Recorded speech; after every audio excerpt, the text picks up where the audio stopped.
Hello, everyone. A 40-year-old jackass dressed up like Pikachu in a vest here. I also go by DSP on the internet. And welcome to my official recap and reactions series of videos regarding the Summer Game Fest 2022. We just finished watching it live. I did a live react to it. This is the first year I'm ever doing those live reactions. I know some of you are very interested in seeing that. Some of you are not. You like my more traditional recap reactions. Okay? So, if you're interested in the live react, that should be a separate video series. However, I actually was saying this to my audience during the show. I'm kind of nervous. Why? That show had a movie trailer. That show had tons of licensed music. There's high potential that my live react to that could get claimed, muted, even blocked, or taken down because of what was in it.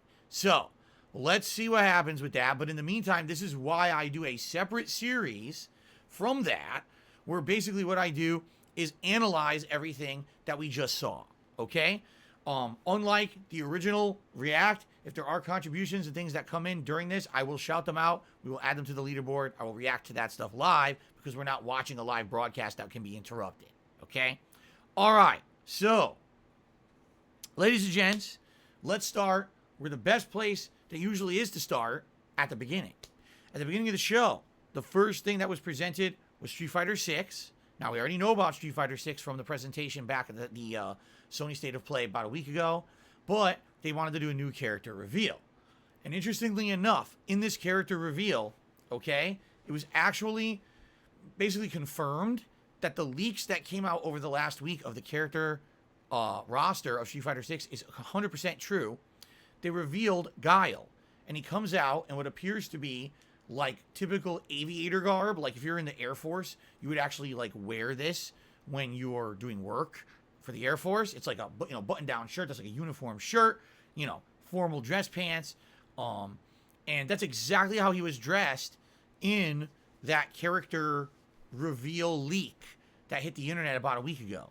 So it seems like this is 100% true. Okay? Now, they start showing gameplay of Guile. All right? And first of all, one of the striking things you notice is that when we saw the Sony State of Play a little over a week ago, in the gameplay of that, there was this stylized stuff going on that looked like paint streaks across the screen during certain attacks. Well, they showed what was supposed to be real in-game gameplay, and it showed it again. So I think this confirms that was not stylization for the trailer last week. This is actually what's going to be in the game. Now, if you play Street Fighter 4, you would realize it's kind of a throwback to that because that was also in Street Fighter 4. The focus attacks and stuff like that had those kind of paint streaks and effects on the screen when you did them.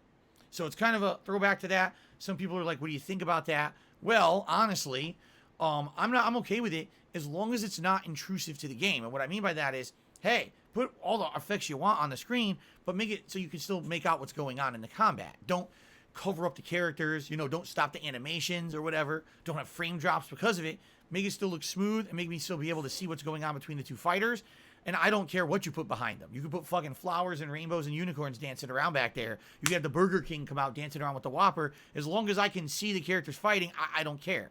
All right? So I guess we'll see what happens as we see more and more gameplay. But definitely I would say it looks very Street Fighter 5. And what I mean by that is these attacks Guile are doing, he's like target combo. So it's like a punch, a kick into a flash kick. Now, you're not supposed to be able to do that because the flash kick is a charge down, do up plus kick move. But it seems like there's a target combo where you do a certain button combination into the inputs and it comes out anyway. He has some kind of an ability, don't know what it is, where he's throwing like 5-6 sonic booms across the screen at once. But then they also showed his super literally taken right out of Street Fighter 5 where he does the big sonic boom that hits multiple times in a circle. So it definitely looks to me like it's definitely Street Fighter 5-esque initially. Although his move animation, some of them looked like old school. Like he has the double roundhouse on the ground and stuff like that. So it's kind of hard to tell, honestly, just from this gameplay reveal, how it's going to play.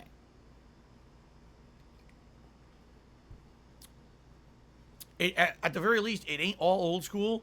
It definitely has Street Fighter 5 elements in it. But I guess it remains to be seen, okay?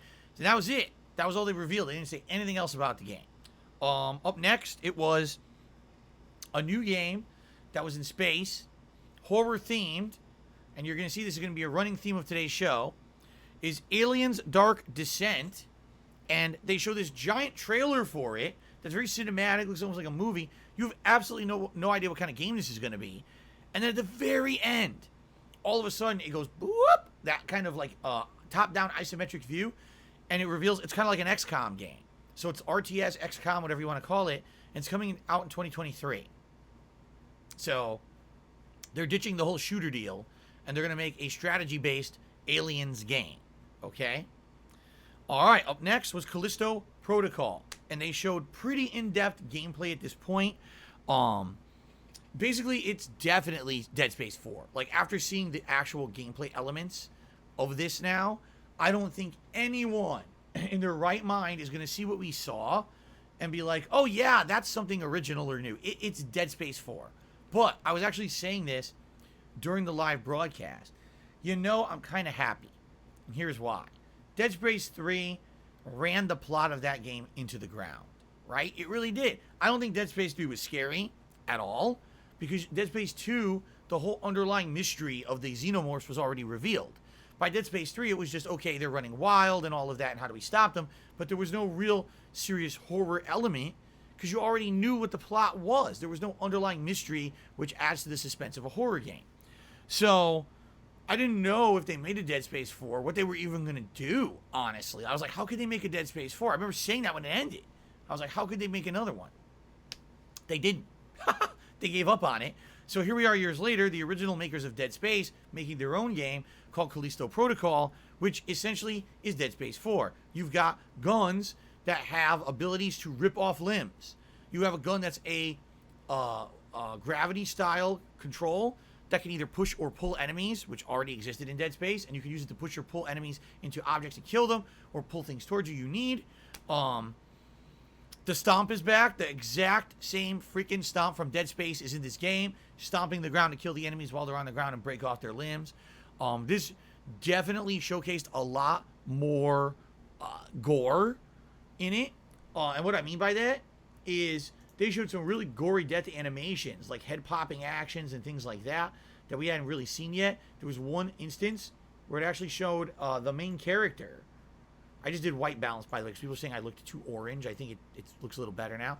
There are a couple instances, like it shows the main character dying. He gets sucked into what appears to be like a big turbine engine, and it sucks him in, and all his body parts explode and shit. It's really, really disgusting and gory.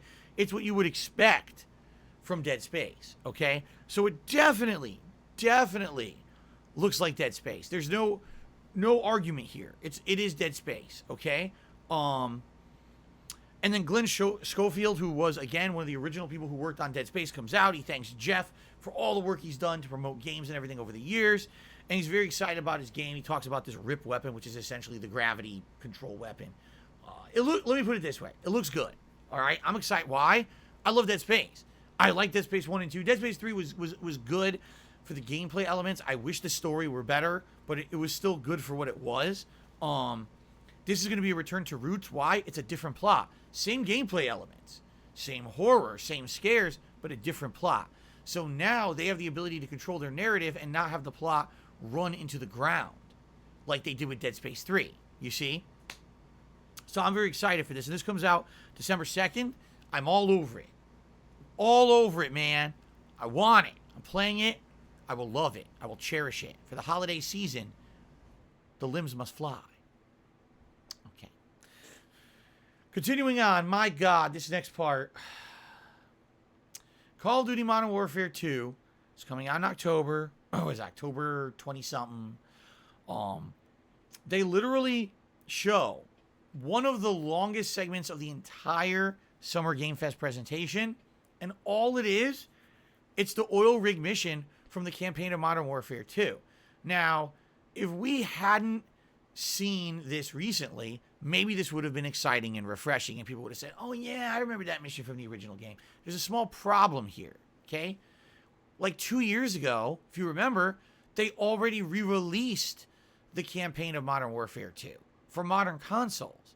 They charged you a good amount of money for it too. So if you're a fan of Call of Duty, chances are you just played this campaign mission, the oil rig, just a couple years ago. So now that's what they're showing. And it's like, so it's the same shit again. Now, the gameplay elements, okay, they look a little different. Yes, the guns look better. Yes, the gunplay is the gunplay for Modern Warfare 1, so the animations are better. Yeah, the movement's a little better. The graphics are a little better. But at the end of the day, it's still Call of Duty. It's still the same exact thing you've done. It's kind of like if they were going to showcase something, at least show something new. But the fact that they showed Oil Rig makes me feel like there's nothing new at all. It's the same shit. It's the same exact missions with slight tweaks, but it's going to be the same fucking campaign we just played like 2 years ago in that remaster. They didn't even try to change it. It's the same shit again, a third time. Okay? Now, what do most people buy Call of Duty for? The multiplayer. What do most people want to know about when judging if they're going to buy the next Call of Duty game? The multiplayer. What did they not talk about whatsoever in this incredibly lengthy gameplay segment at Summer Game Fest? The fucking multiplayer. They didn't even talk about it at all. The one thing that they glossed upon was Warzone 2. Yes, there will be a new Warzone now. It will not be the same Warzone you've played for like 3 fucking years. We're finally redoing it. And it will have, yes, gameplay elements and things from the first Warzone, but it'll have new additions, and that will be included with Modern Warfare 2. Great. Can we see some of it? No. Can we see some multiplayer gameplay? No. Why are you here? No, really, why are you fucking here? We didn't need to see Oil Rig for a third time. We know what it is. Can you please show us what we all want to know to see if we're going to play or buy your game? No. Okay, so fuck off then. No, really. This whole segment didn't need to be on the show at all. It was a complete and utter waste of the viewer's time. Even if you're invested in Call of Duty, this was a waste of your time. They just didn't care. They wanted to waste everyone's fucking time. That pisses me off. Do something meaningful if you're going to take up our time. Don't just show fluff bullshit no one cares about. We want the multiplayer.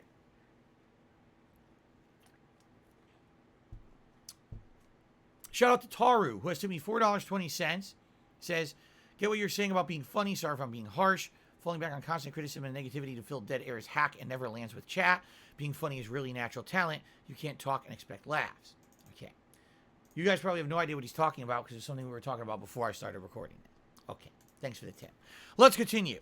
Up next, they said, by the way, shout out to Dan the Man who just re-upped his membership for 6 months. How's it going, Dan the Man? Thank you for the channel support. So, up next, they said it's the return of a game from like back in the day PC game. And immediately from what they were showing, it showed like a 2D, kind of a little bit pixelated guy running, platforming. I was like, oh, is it Alone in the Dark? I was completely wrong. I guess it's called Flashback II. And what they show is originally it looked like it was going to be a 2D game, but then the perspective shifts to almost a third-person perspective, and now they're shooting and cover-based shooting and things in it too. I never played the original Flashback. So sadly, this is one that just goes right over my head. I have no frame of reference for the original, so I can't tell you if this sequel looks like it's similar to the original or it's different or if it's good. I have no clue. I don't even know what the original Flashback was. So sadly, I just have no frame of reference for this one.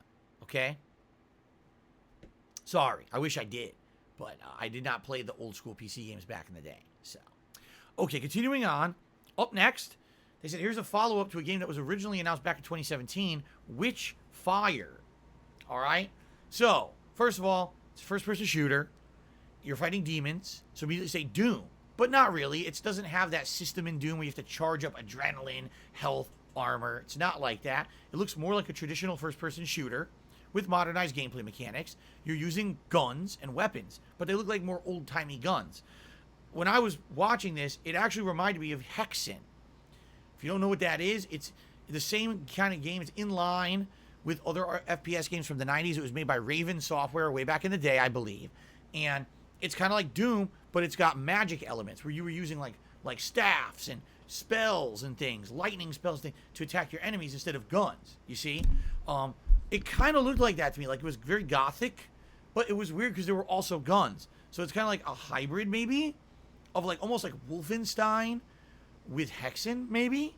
Hard to put your finger on exactly what this will be. Okay, I'm not sure. But it looked pretty good to me. All right? So, you're going to notice kind of two running themes with Summer Game Fest this year. Space horror games and Doom-style shooters. So we already had two space horror games, Aliens, Dark Descent, and Callisto Protocol. And now we have our first Doom-style shooter, Witchfire. Up next, a game set in space. A game where you're stranded and weird things are happening around you. People are dying. You have no idea what's going on. What's going to happen? I don't know. The game is called Fort Solis. It stars Troy Baker and Roger Clark, both famous voice actors in their own right? And it is a thriller horror game. So it is our third official space thriller horror game of Games Fest. No information on when it's coming out, though. Okay? Okay. All right. Up next, apparently a game that was announced 10 years ago and then fell into obscurity is back.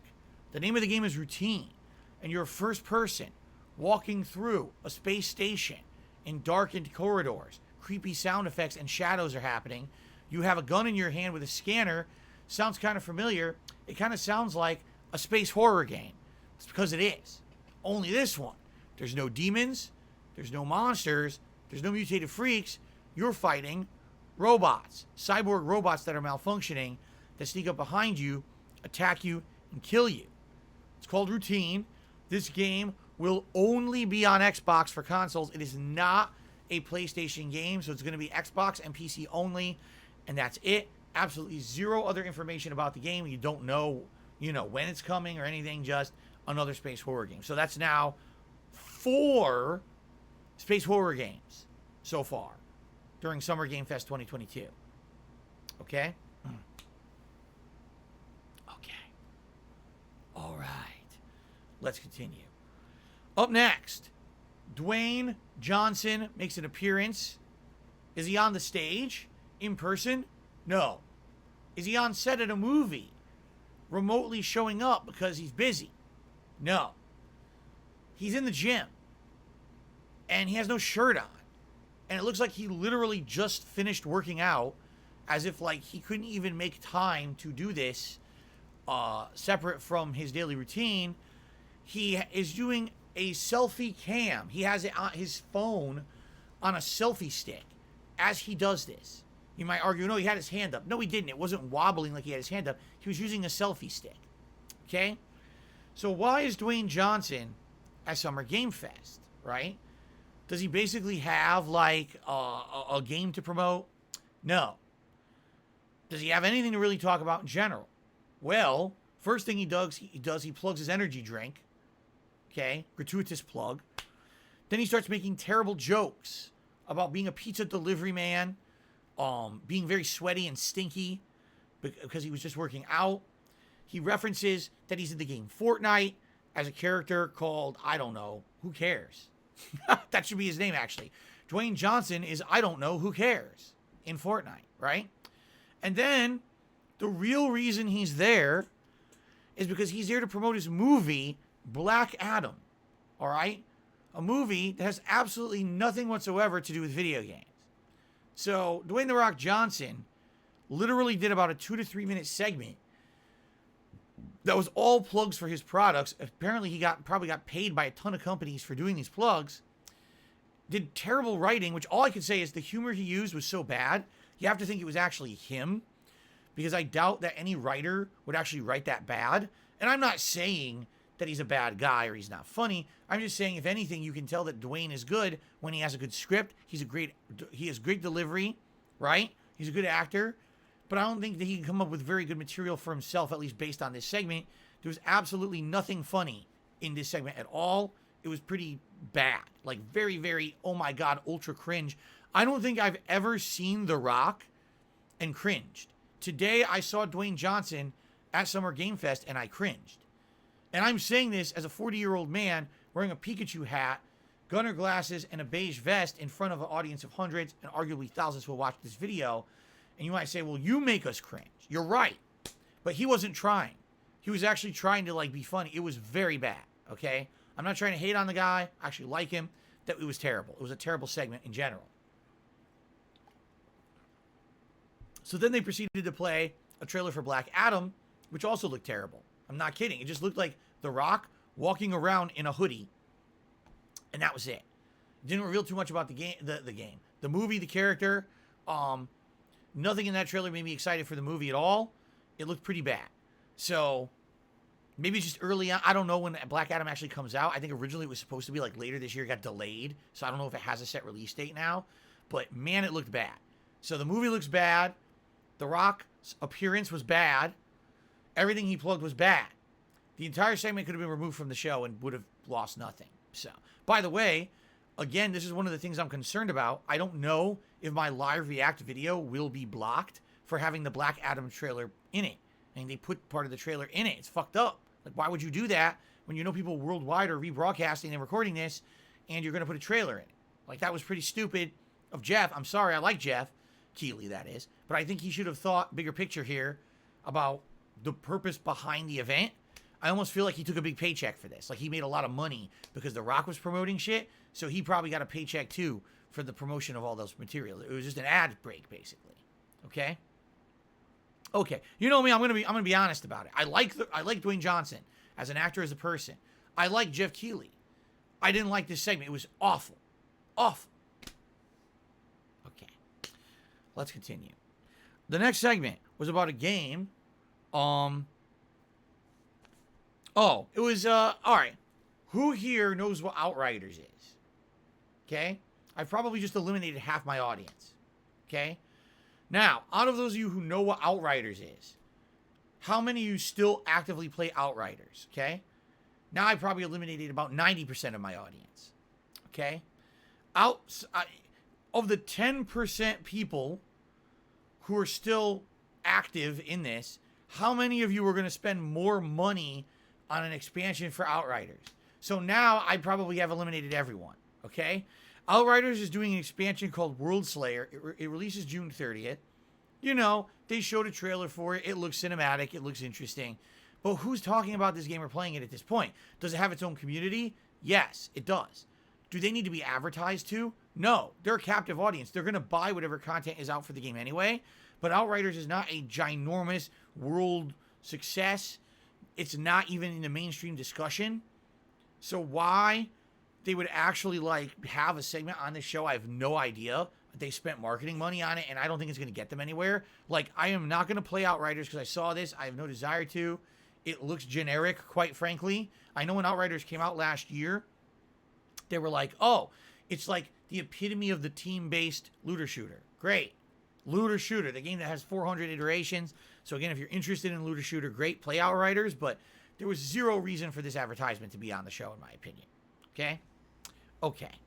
Up next, they showcased a bunch of games coming out for the Nintendo Switch soon. Splatoon 3, a Monster Hunter game, the new Cuphead DLC, Capcom Classics Collection, and a Xenoblade game. But they just literally showed a clip of footage, like 2 seconds, and the name and a date, and that was it. It was like, name, date, name, date, name, date, name, date, name, date, done. So I guess there's games coming out. Up next, Fall Guys. Yes, people are still talking about this game, apparently. A game that was the hottest game of the summer of 2020 when it was free on PS Plus at a time when there were no other games out and the pandemic kept everyone stuck at home, is now going fully free to play starting June 21st. You no longer have to buy the game to play it. Not to say that tons of people were still buying the game at this point. No one was, actually. So, yeah, free to play June 21st, the entire first season of content. Not all the seasons, but apparently only the first season is free to play, which is weird because there's been many seasons of gameplay. So I'm wondering, how are they going to limit you to just the first season? I don't know how that's going to work. So if it's free to play, you know what that means. They're going to go to microtransactions, which up to this point they never did. Up to this point, the only way you could buy these things in-game was in-game currency you earned in the game. I guess now they're probably going to open a microtransaction store. Why else would it be free to play? I mean, I'm just speculating, but you're not going to make your game free to play if you have no potential of making money on it. You know what I'm saying? So there you go. Maybe they'll sell the other seasons. Maybe that if you like season 1, don't you want season 2, 3, 4, 5? Spend money and get those. Maybe that's what they're doing. I'm not sure. Okay? But they're definitely going to find a way to monetize it some way.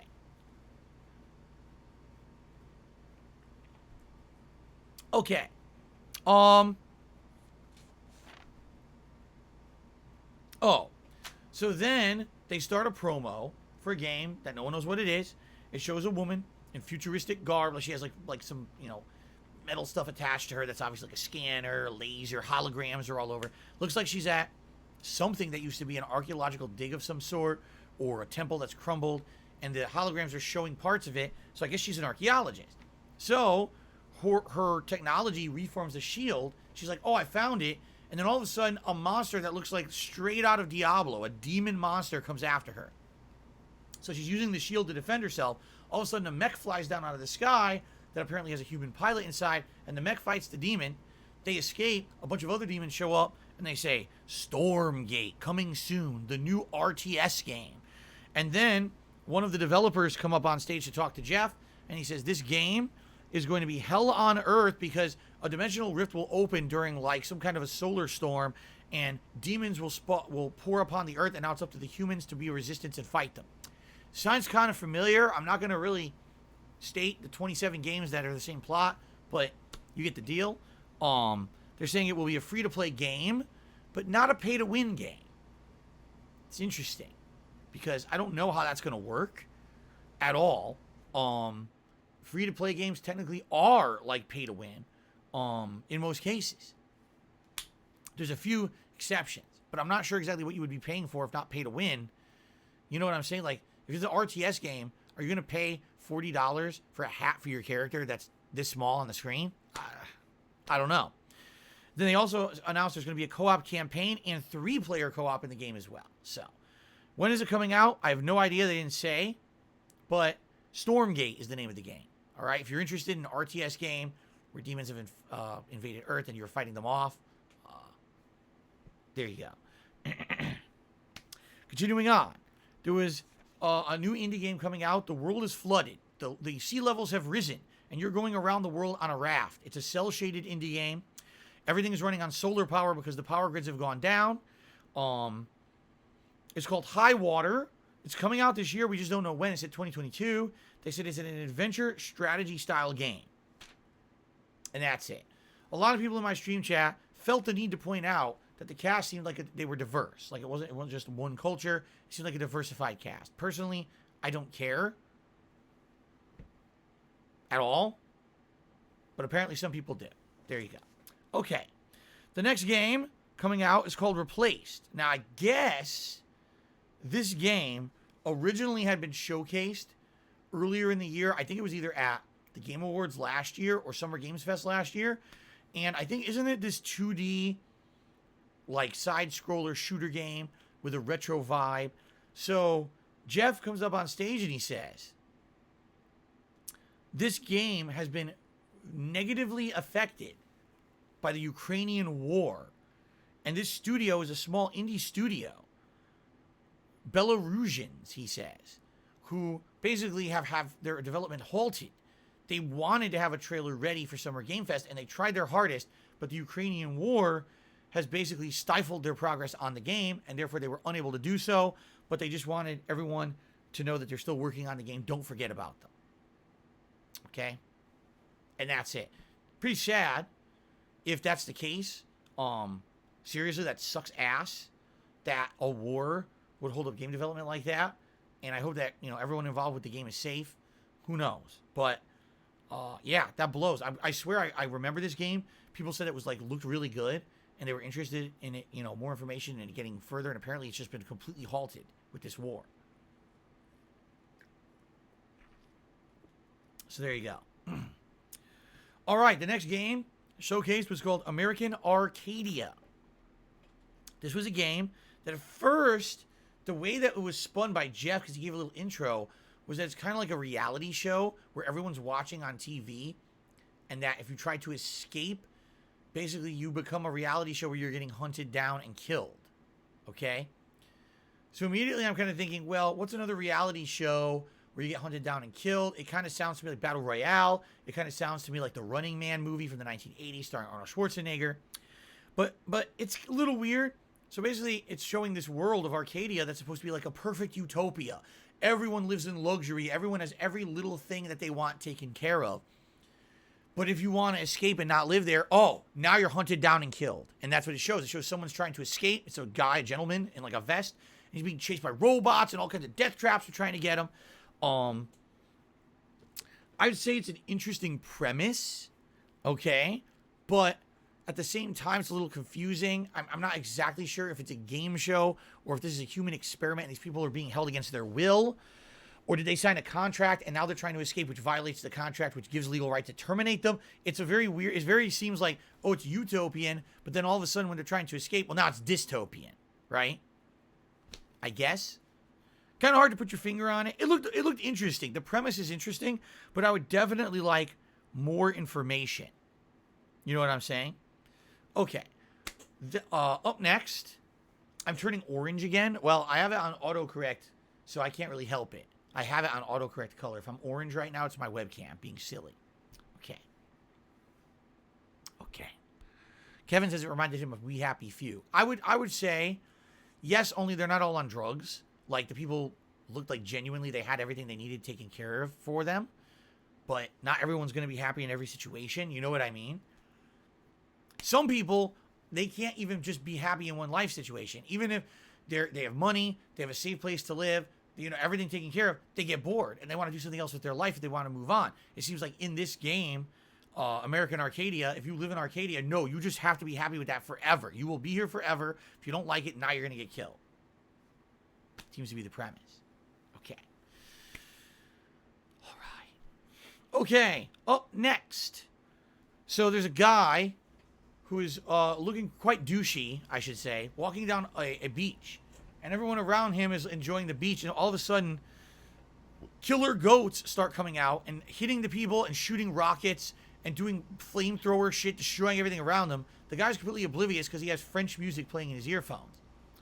So as everything around him gets destroyed, all of a sudden he turns around to a posse of 4 goats who then charge and ram him, and it says Goat Simulator 3 coming in the fall. There you go. Am I excited for that? I got a good laugh out of it. It was actually an entertaining trailer. It didn't show any gameplay or anything, but it actually did entertain me. The trailer was funny. I actually thought it was funny, and they did it well. I mean, Goat Simulator itself is not exactly the most serious of games. So, okay. Up next, we had our first real taste of solid information regarding the upcoming game release, Midnight Suns. So, for those who don't know, the Midnight Suns are a group of Marvel superheroes who always dealt with supernatural style plot lines. If there's vampires, demons, the occult involved, usually it was guys such as the Ghost Rider, Doctor Strange, Blade, who's the other one? There's like 4 or 5 big ones that always were summoned up. And then they would have periphery characters that would usually come in. Sometimes Spider-Man and his villains or other characters similar to that would be involved in these plot lines, okay? Midnight Suns in general was always meant to be Morbius. Oh God, how could I forget? It's Morbin time. Morbius, the vampire, was also part of that group, okay? Now, these comic book plot lines were always meant to be more adult-oriented, meaning there's going to be a lot of gore, likely a lot of adult language, as opposed to some of the standard comics aren't that bad. These were more supposed to be like serious, dark plots, okay? And so when they announced that they were making a game similar to this, that's interesting.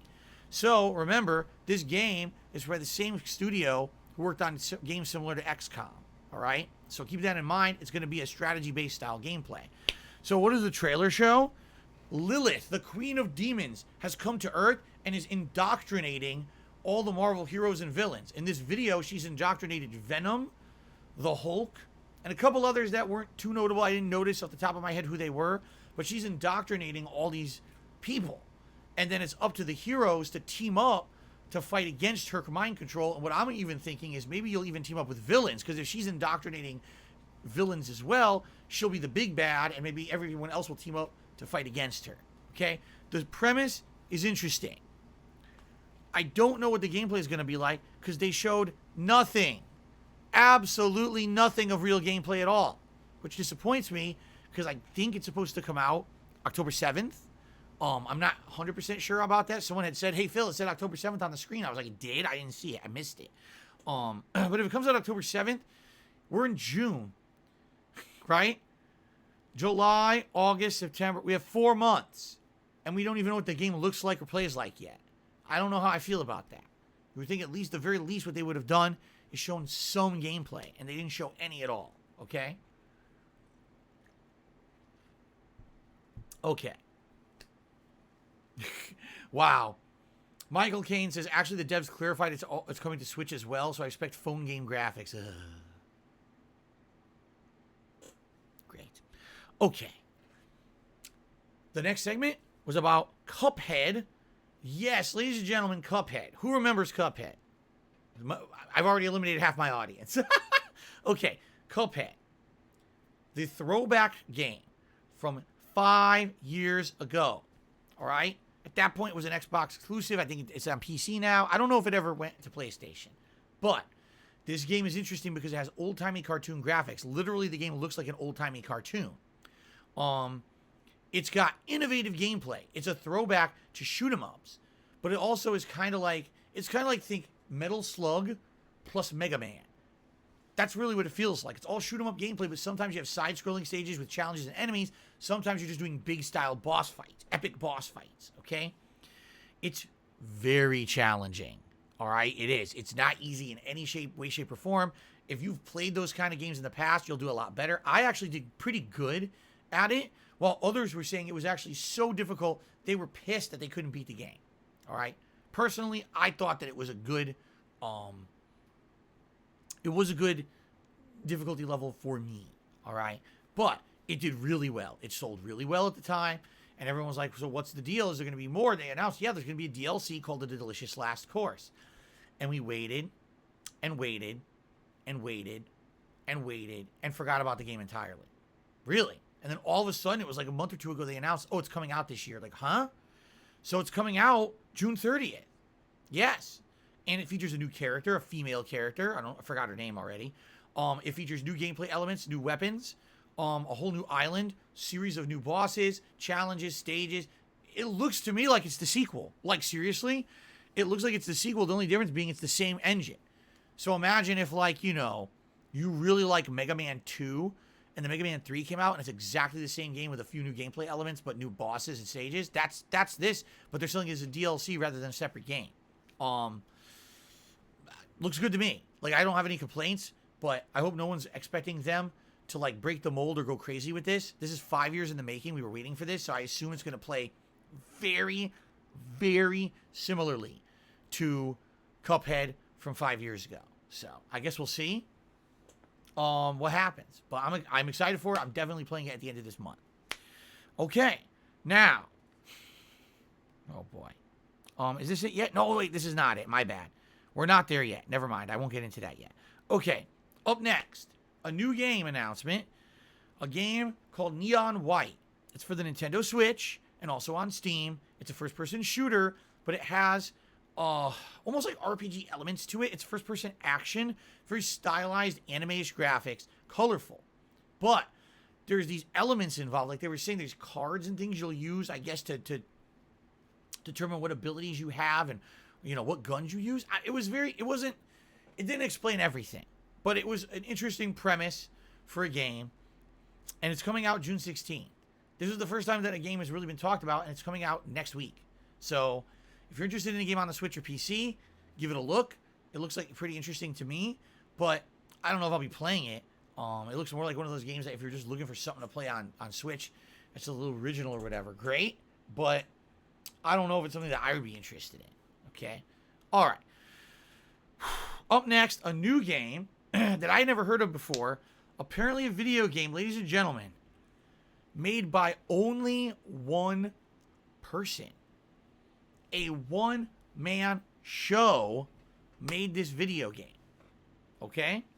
The name of the game is Midnight Fight Express.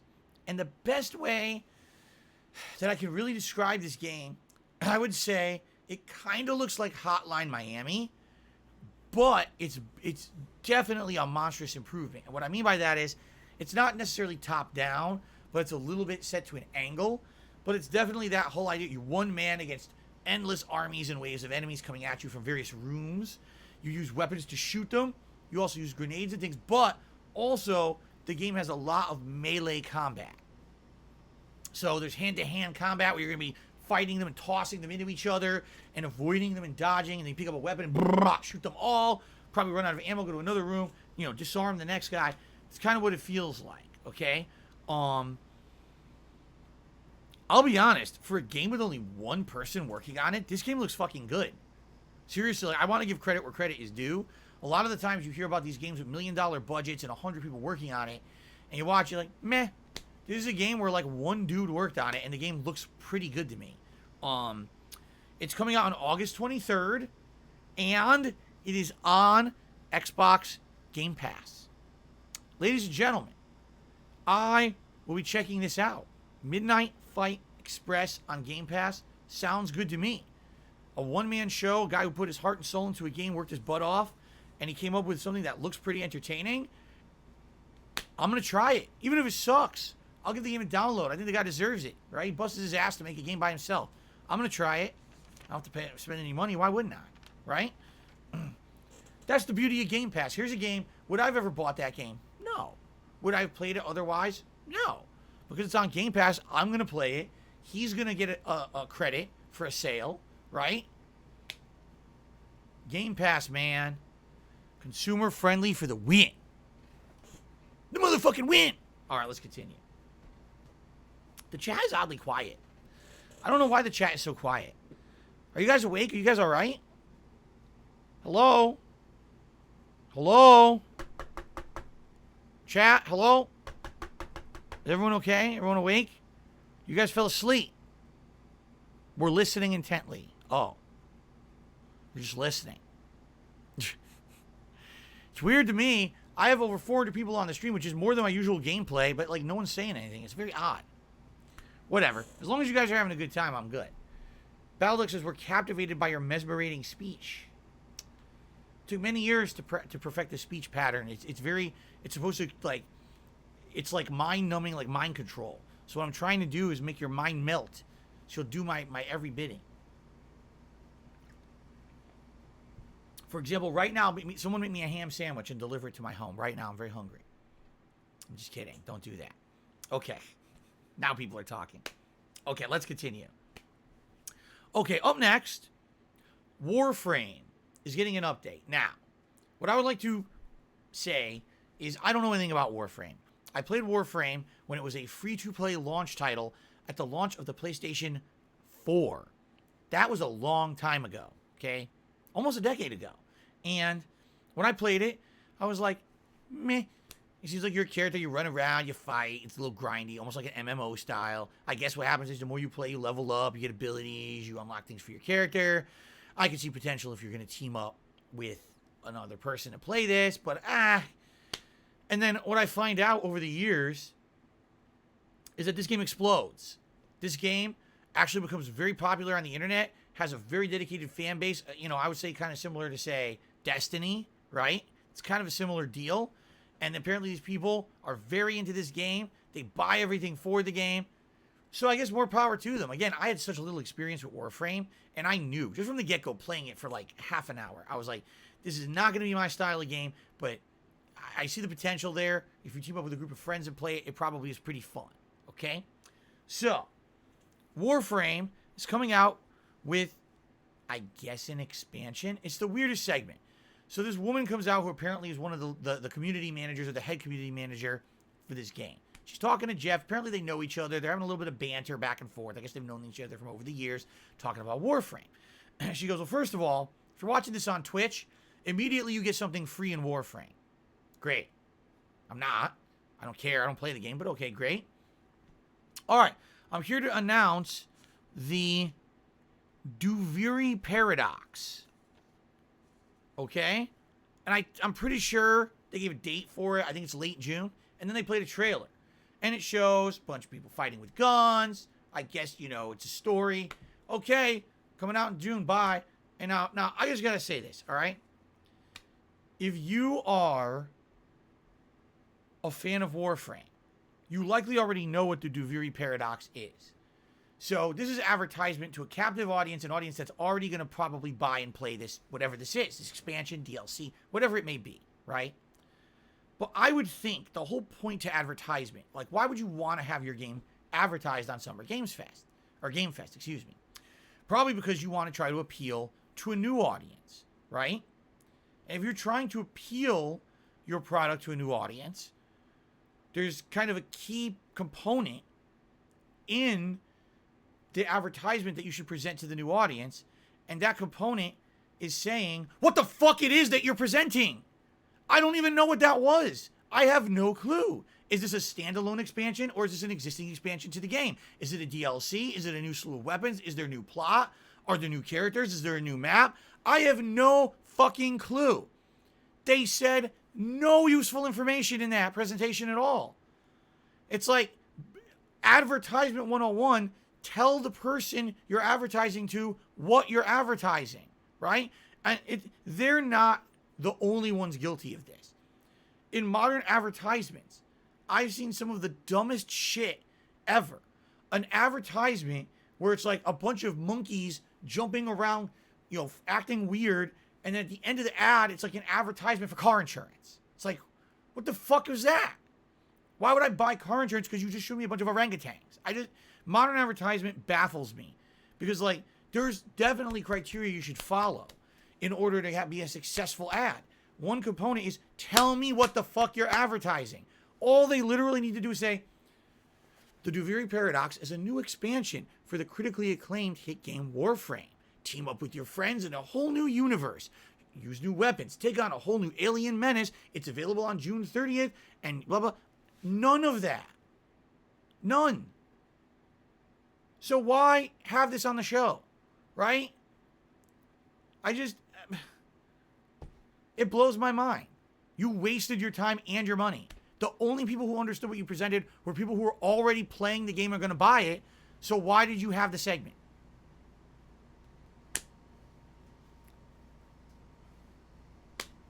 Anyway, up next were two games from the same studio. And apologies because I did not write down the name of the studio. What is it? Hoyo something?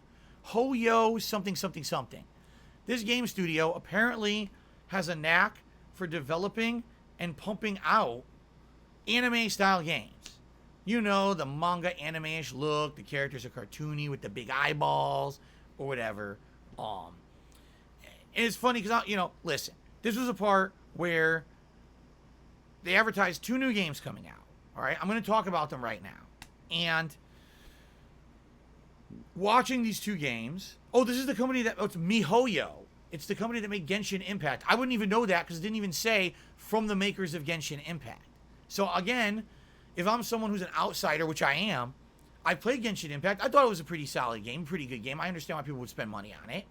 So when you're doing your advertisements at Summer Game Fest, say, from the makers of Genshin Impact, MiHoYo comes 2 new games. Instead, they just present the games and say, MiHoYo. And it's like, I don't understand. Like, why? These companies don't understand advertisement 101. It kills me. Okay? Anyway, so they produce 2 games. The first game is called Star Rail.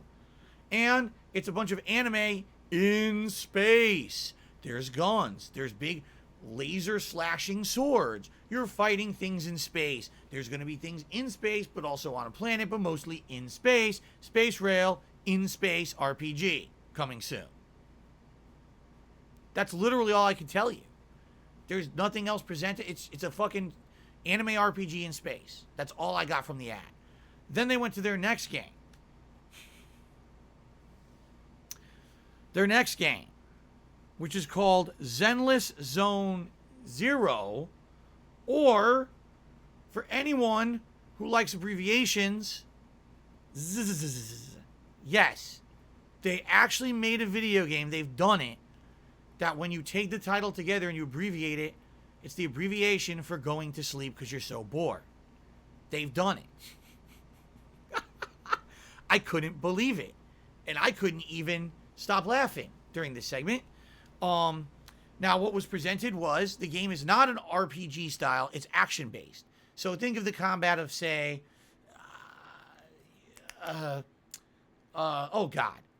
Nier Automata. Right? That's what came to mind when I'm looking at this, only it's very anime-ish. While Nier Automata has more realistic graphics, this game is like the cel-shaded cartoony look.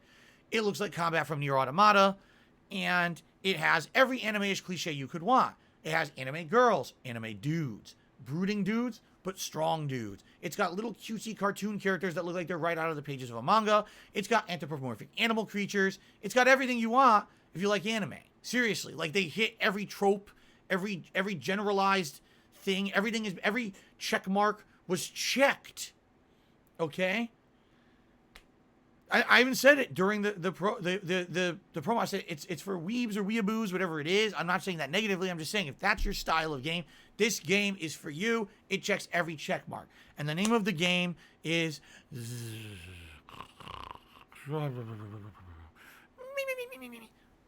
I can't believe it. So there, by the way, there's no release date for these games. If you like the MiHoYo games, if you like Genshin Impact, you're probably happy about this news.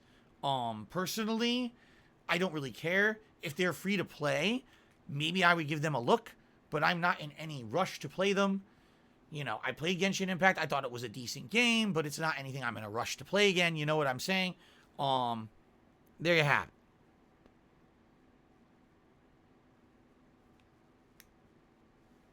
Sorry, I'm cleaning my glasses because they're fogging up and I can't see. I need to be able to read my notes to continue. There we go.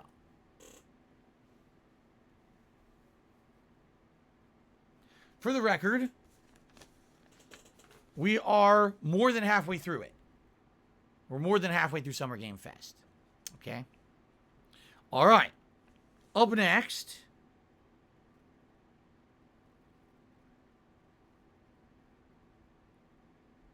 the fuck does that say?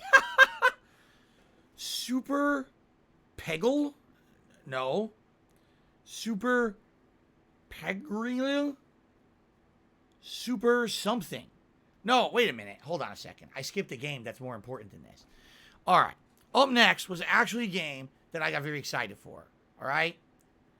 I was very, very excited for this next one. So get ready for this. Okay? Teenage Mutant Ninja Turtles Shredder's Revenge. This is the spiritual successor to all the arcade-style beat-em-ups of Ninja Turtles of the 1990s, including the Ninja Turtles arcade game, the sequel, Turtles in Time. Then at home consoles, there were other follow-ups like the Manhattan Project. Okay? So this is a new one. It's been in development for a while. It's exciting. And they announced a brand new character in this one. All right? All right? It is Nakamura, the Japanese villain from the Ninja Turtles 3 movie. No, actually, I don't remember his name. No, thank God. Imagine if they had Ninja Turtles 3 characters in this fucking thing. No, it's Casey Jones, the badass. He's badass in the comics. He's badass in the movies. He's just a badass. And it's very cool to have Casey Jones added as a character in this game.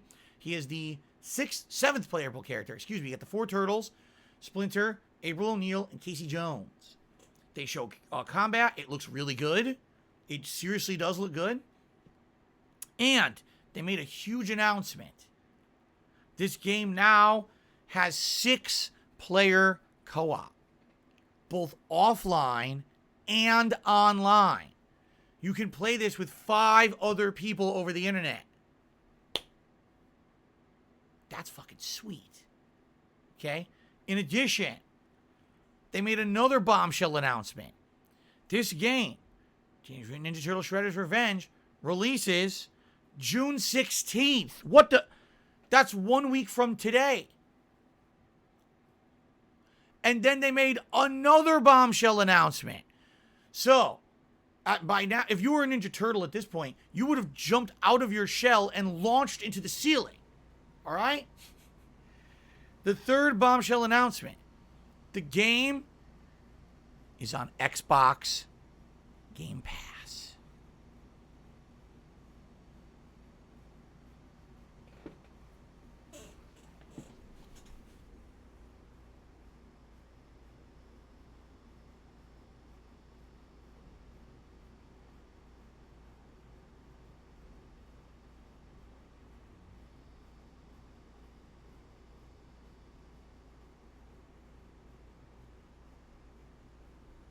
All right, no. That was not the end of the show. But it might as well have been. In my opinion, that was the most positive announcement of the whole thing. It actually, I was like, wow, this is cool because I'm excited for it. I want to play it. It's coming out next week, and I get it basically under the same subscription I already have. Sweet. Next week, we're playing Ninja Turtle Shredder's Revenge, bitches. We're 6-player co-oping it with randoms over the internet. We're kicking ass and taking names. The Foot Clan's going down. Bebop, Rocksteady, my foot, your ass. The Shredder is going to be turned into a tin can. Good shit. Sadly, the one bummer about this is that I can't imagine this game is very long, you know? Seriously, I can't imagine that the game is going to be more than like 5 hours. How could it be? Beat 'em ups are traditionally not that long. Even a 5-hour beat 'em up is considered very long. So, that's right. I'm currently going to contact Wings of Redemption, Boogie, LTG. Who else should I contact on the internet? I'm going to contact everyone, and we're going to do a 6-player co-op. We're going to destroy the internet with this. It's happening. Anyway. Okay. Up next. I don't know what this game is because it was so quick. It was like Super Pegugri has a beta on August 16th. I have no idea what this is. So if anyone knows what the next thing that was presented, I can't remember. It's not ringing a bell, and I don't know what the fuck this is. But we can move on. After that, there was a game called Humankind. It's apparently already out. And they have an expansion called the Latin American Culture Expansion. And you can rewrite history. And it features all these different Latin American cultures. It's definitely a sim game, similar to like Civilization, but maybe it's different. I don't know. Or maybe it's just a Civilization knockoff. I don't know. But if you like that style of game, apparently it's already out, Humankind. And there's a Latin American expansion for it. Super Pickle Brothers? It was Super Pickle Brothers. That's what it was. No, I actually have no idea. I wrote this down after Ninja Turtles. It's like S. It either says Sugar or Super Peggle. Pegile. Pegrel. Pegri. Super People? Is that what it was called? Super People? Oh, Super People. Wow, it made so little of an impression on me. I don't even know what it is. What was Super People? I have no idea. I literally don't know. And I watched it, and I don't remember. I even took the notes, and I don't remember. So that one didn't really stand out for me. Super People. The beta's August 16th. Super People. Oh, that's why. It was that piece of shit. That's why. It was terrible. The trailer just showed a bunch of people who looked incredibly bored, holding weapons and walking around posing. And I even made the comment, I was like, wow, the great way to advertise your game that's supposed to be action is to show them like sitting in a diner paying for lunch, standing in the kitchen making coffee, you know, taking a shit. That's, you know, that really makes me want to play your game. They showed zero gameplay. Zero. And then they said Super People beta August 16th. So how the fuck would I know what it is? You didn't even show the game. That's why I couldn't remember what it was, because it was shit. Super People. Shit. Beta coming August 16th. Okay, then. Let's continue. Up next, a game that actually a few people have told me about already. And they said, am I excited for it? And I was like, I didn't even know it existed. Well, finally, I got to see some of it. One Piece Odyssey. It is a one-piece, turn-based RPG, I guess in the vein of like Dragon Quest or old school Final Fantasy. It's not clear because sadly, they didn't show any gameplay. They just showed the premise. I guess the One Piece crew are on their ship and they get whisked away to an island and a new world with a new, apparently, it's a completely original plot. It is not based on the manga and it's not based on the show. They made up a whole new plot line for this game, which is cool. Listen, I like turn-based RPGs. I love them. I grew up with them. This is a combination of that with One Piece. I'm happy about that. I think that would actually make a really good game. So that makes me excited, and apparently it comes out this year. So I'm interested. I'm definitely interested in One Piece Odyssey, okay? Wow, that was absolutely disgusting. What was that? Someone tried to jump out of my throat. It was like a fucking demon or face hugger or something's going to come out. Chest burster. Only comes out the throat. Throat burster. Okay. Up next was a new game called Soul Hackers 2. I have no idea what it was. It was anime-ish, but it didn't really explain anything about what it was. I was incredibly confused, and since it's coming out August 26th. Then they started advertising stuff. First, there was a plug for NerdWallet. I don't know what NerdWallet is. They claim it's like a digital currency service. I don't know if it's kind of like PayPal, where it's an online currency place where you could pay for it. What's hilarious is that they call it NerdWallet, which if this were like 15, 20 years ago, people would be incredibly offended. Be like, nerd? I don't want to be called a nerd. Nerds are like, you know, these recluse people who live in their grandparents' basement drinking Fanta and sniffing Dorito dust. And they just talk about nerdy things like Dungeons and Dragons or video games, or they dress up like, you know, like fantasy characters, LARPing, throwing little pieces of tinfoil at each other saying, lightning bolt, lightning bolt, lightning bolt. I would not want to be called a nerd. In 2022, they got fucking giant businesses called NerdWallet, and that's cool. I guess that's good. I'm okay with that. But I think the actual term between the word nerd, or behind the word nerd, has been lost. Most people don't even understand originally what it meant. And by the way, it didn't mean any of that stereotypical shit I just mentioned either. It actually had a completely different meaning way, way, way back in the day. But anyway, yeah. NerdWallet, I don't know what it is. I don't know how it pays for shit. One thing that did interest me is actually something that's in the news today, and then it was actually talked about on Summer Game Fest. It is the new Samsung Gaming Hub television. What is that? Well, Samsung has teamed up with Xbox, Google Stadia, and other companies to become a television company. They're going to sell you a TV, okay? You hook it up to the internet. And I guess you probably need a subscription fee. But they will provide a service where they will live stream games to your TV. You do not need to buy a game console. Apparently, they're testing this, they're trying this out. They're claiming you buy the TV, you play games on the TV, and you don't need a game console in the mix whatsoever. And they said the TV will have unprecedented audio out options for gamers who want to have a surround sound system or surround sound headphones. The TV will have that capability. And for, I guess, even for capturing streaming, yes, a video out for that. So essentially, it's the gamer's TV. Now, I don't actually have an issue with this idea. I think this idea is interesting to me. Like a TV that does everything the game console does. You never have to switch consoles when you're playing your games. They're all on your TV. Just boot them up, play it, done. Capture, stream right from it. Put your headphones on, they're hooked to it. Get your surround sound system, pump it, whatever. That sounds like a great idea to me. That's all in one. And if this ends up being successful, okay, this could be actually the beginning of an evolution to eliminate consoles. Yeah, it could be. All right. However, no information was given about the TV itself. What sizes is it available in? What are the resolutions that you'll be able to play it in? Will it do 4K or is it only 1080p? Will it do 60 frames per second or is it limited to 30 because of the streaming capability? Could it go up to 120 hertz? We don't know. What sizes is it available in? Is it only, 40-inch, fit 60-inch? Could it be a giant TV? Like, what's the pricing on this sucker? If it's got this technology integrated into it, likely it's going to be more pricey than a standard TV. So what are we talking about price range? None of that information was presented. They're basically just saying, hey, it exists.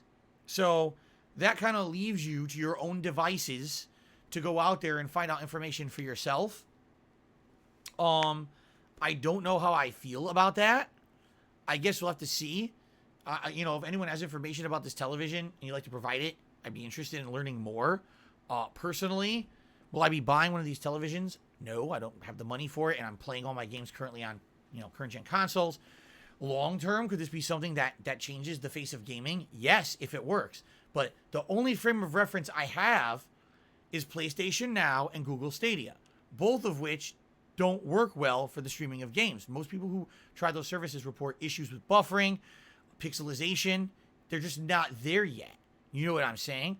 So I don't understand why we're trying to go there at this point.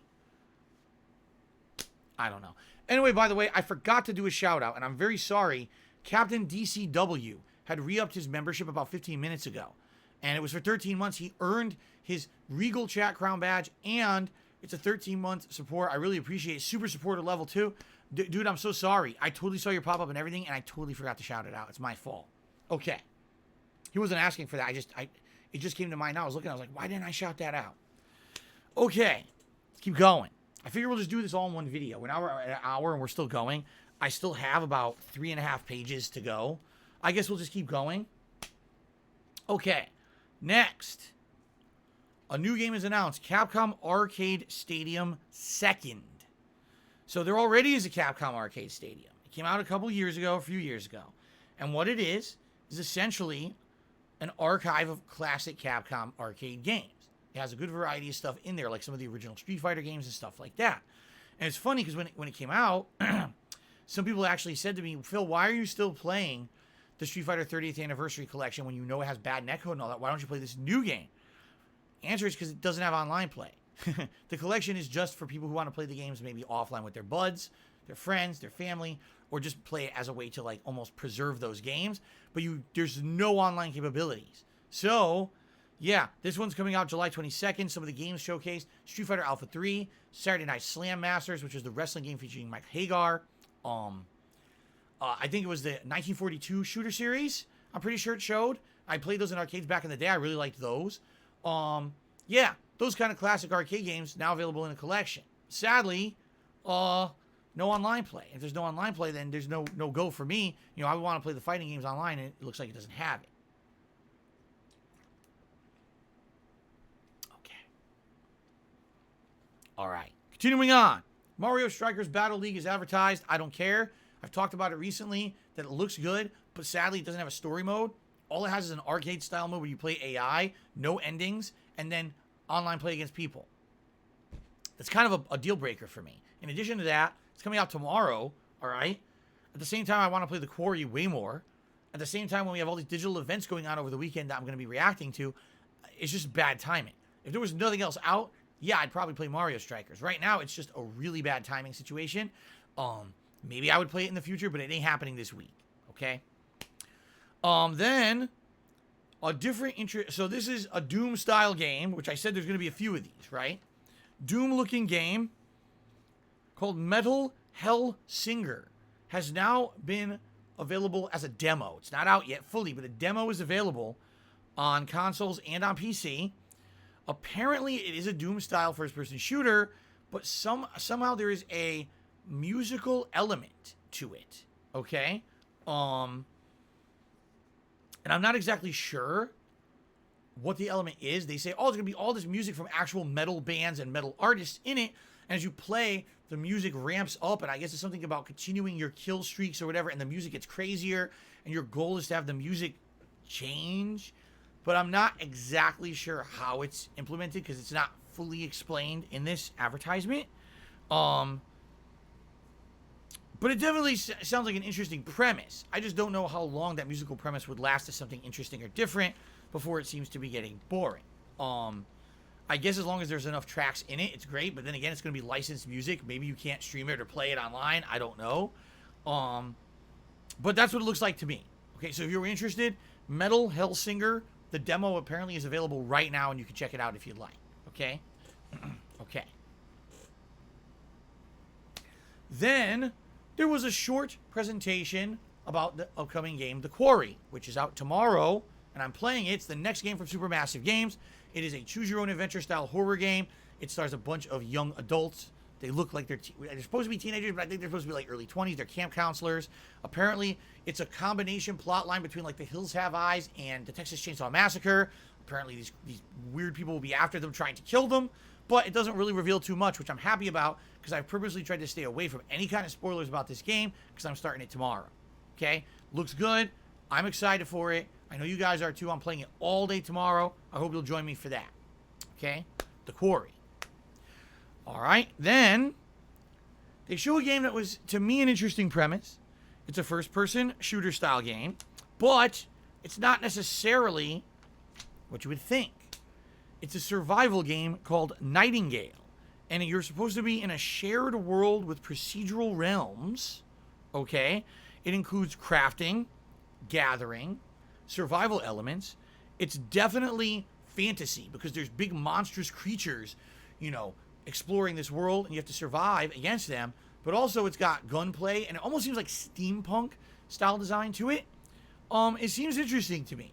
So think about it's a lot of combinations: fantasy, steampunk, first-person shooter gameplay, but crafting, you know, gather ingredients, craft things with it, build defenses, survive, have food to cook so you can eat, build up your forces. If it's a procedural world with a bunch of people in it, that means there could be a lot of people in the same world sharing the same space, maybe interacting online. It's an interesting premise to me. However, by the end of the presentation, they failed to say what it's on. Is it PC? Is it console? They didn't say anything. And they didn't even give a date or nothing. Just, we're developing it. So great. I mean, you kind of got me interested. But could you at least give me something concrete? No. Absolutely not. Nightingale. Look into it if you're interested. Okay. The next game presented, Saints Row. The reboot? The reimagining?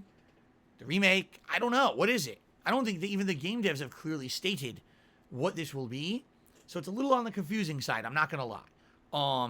So it's Saints Row. It's coming out August 23rd, and they show basically a lot of customization options. Your character can be any gender combination.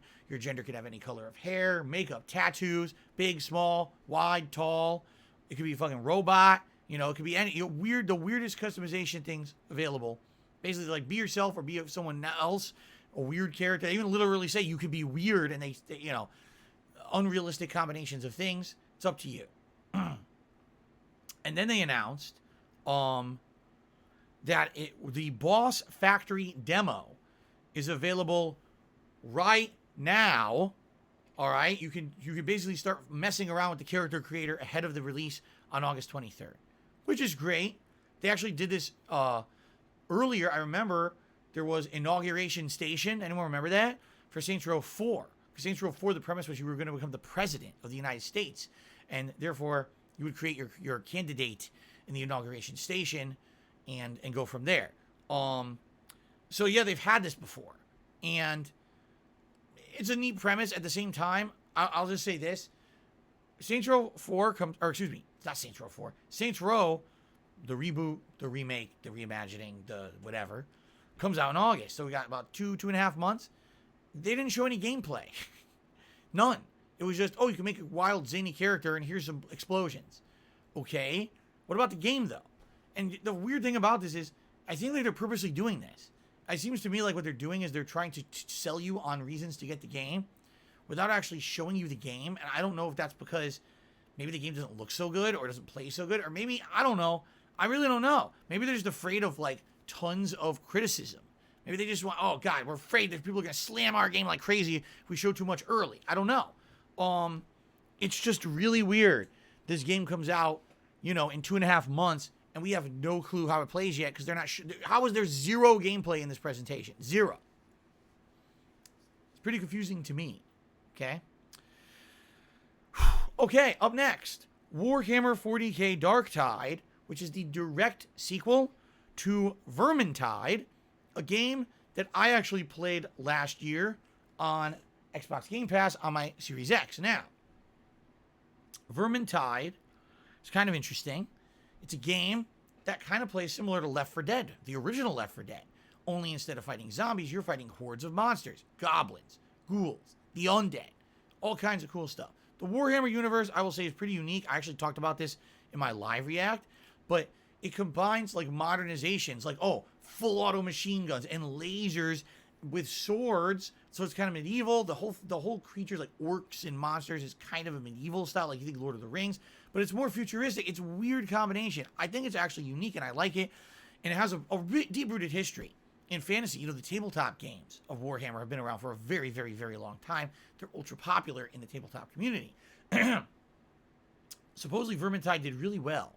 All right, so I'm happy that they're making a sequel. And the good news about this is it's coming out September 13th, and it's day one on Game Pass.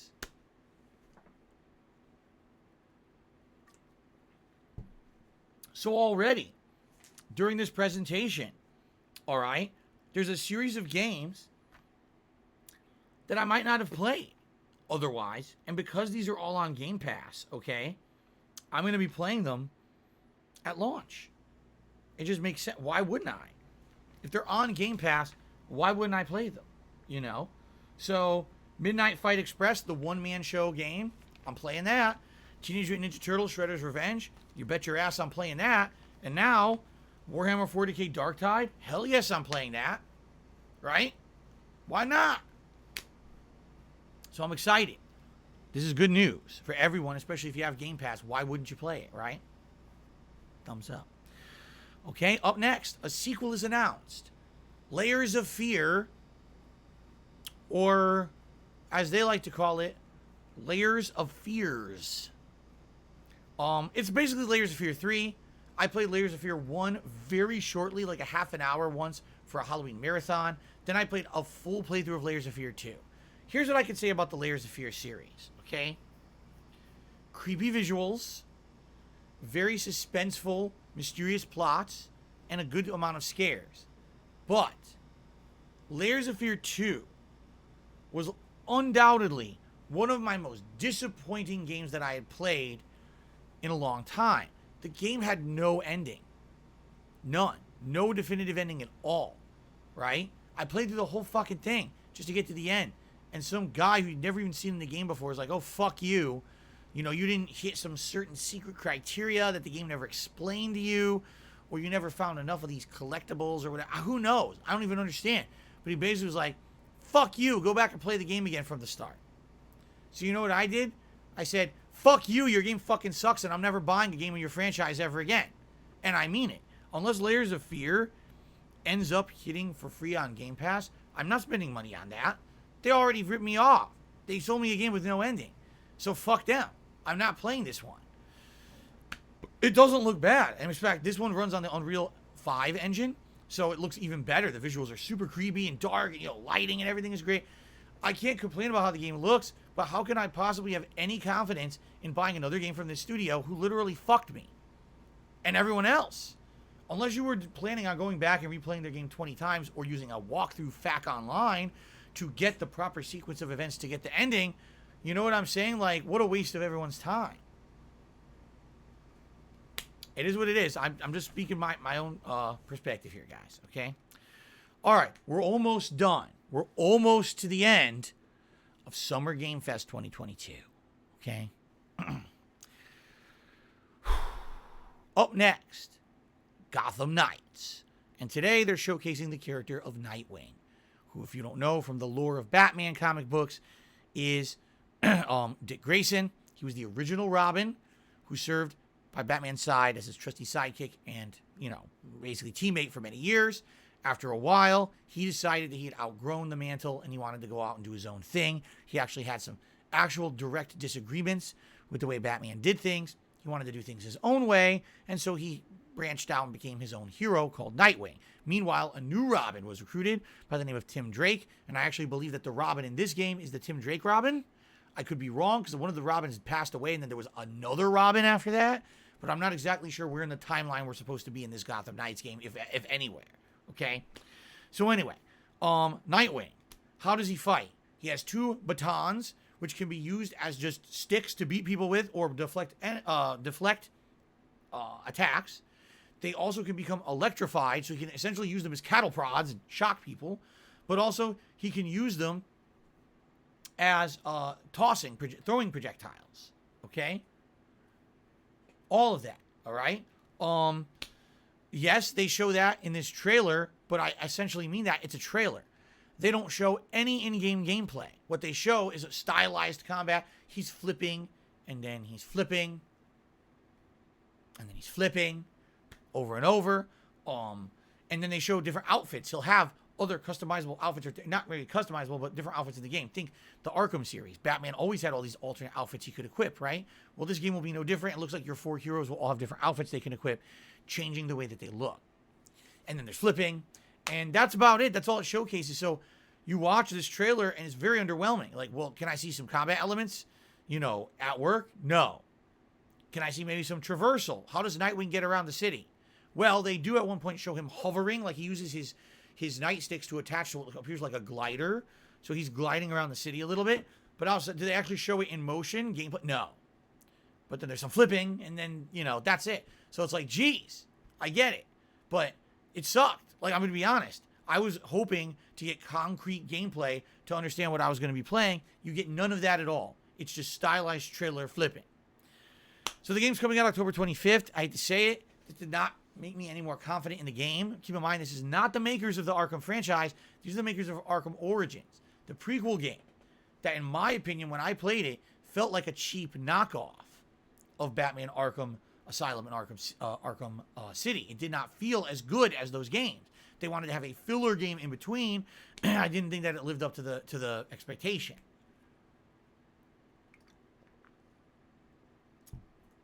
And then there was some flipping. Okay, now we move on to the final segment of Summer Game Fest. They were intending for this to be the big bomb announcement, the surprising, shocking announcement. All right, I'll be honest with all of you. I'm actually happy that what they were trying to announce was spoiled already. Because I hate to say it, Jeff Keighley is very friendly with certain people in the industry. One of them is Hideo Kojima. So he's buddies with Hideo. And they'll always come out and he'll present Hideo's stuff as the best stuff ever. Even if there's a minor announcement, he'll hype it up. You get that. They're buddies. He wants to always help out Hideo. I used to be like that with my friends too.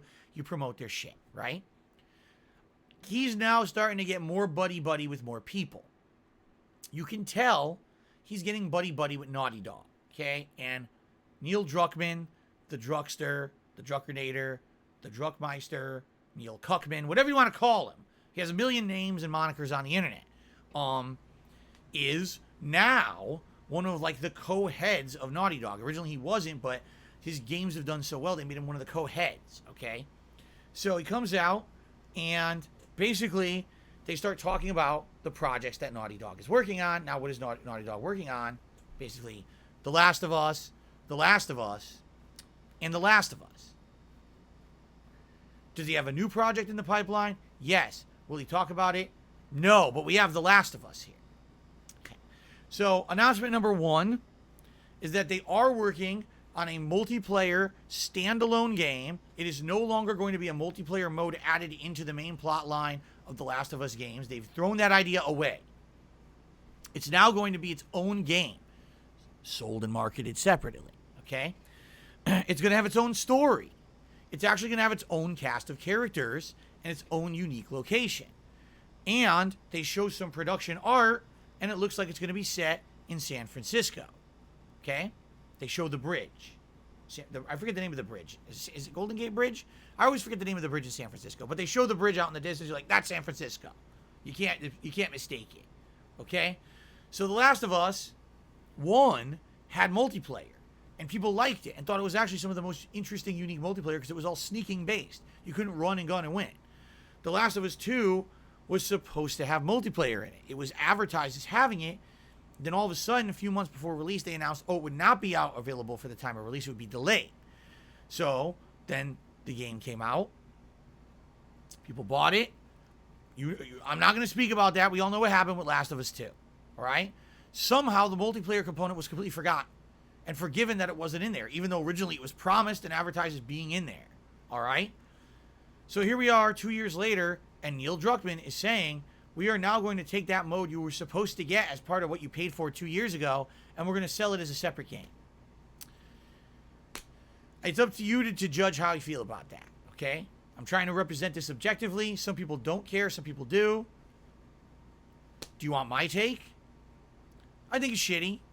At the same time, if they are actually extrapolating upon it and making it a really fully fledged, full-featured game, okay, then I guess it should be sold separately. But I do feel that the whole situation around Last of Us 2 was fucked up to begin with. We all know my thoughts about that. I'm not going to go into it. But it's kind of messed up, kind of underhanded, kind of dirty, kind of dishonest, kind of like everything that Druck does. I think at this point he's got a reputation for this kind of stuff amongst people who are trying to be objective rather than, oh, we absolutely love this shit, fanboying over it, okay? Anyway, all that being said, can we give some information on when the game is coming out? No. Oh, okay. All we can announce is that it's existing and it's being developed. Okay. So that's what you had to show us in The Last of Us. Well, what else do you have to show us today, Mr. Druckmann? Oh, more Last of Us. Oh, okay. What do you have? The Last of Us television show. Here's a still from the show. It's the still they've shown on the internet forever. I've seen this still a million times. It's not a new still. Okay. Great. Now, what else do you have to say about the show? Well, I had the honor of directing one of the episodes. Good for you. Okay, what else do you have? Oh, we have a special surprise. All right. I have two of the actors from the show. And who is it? It's Ashley and Troy, the people who were the voice actors of Ellie and Joel in The Last of Us. So what he announces is that in an episode, they will actually be full-fledged actors, as opposed to just being the voice actors from the game. They wanted to actually have them be real actors in the show, and they will actually have roles. Not to say that they're going to be main characters or whatever, but they will have roles on the show. Okay. Then Troy Baker proceeded to go off on a story no one cared about. Seriously, I mean, Troy Baker can't help himself.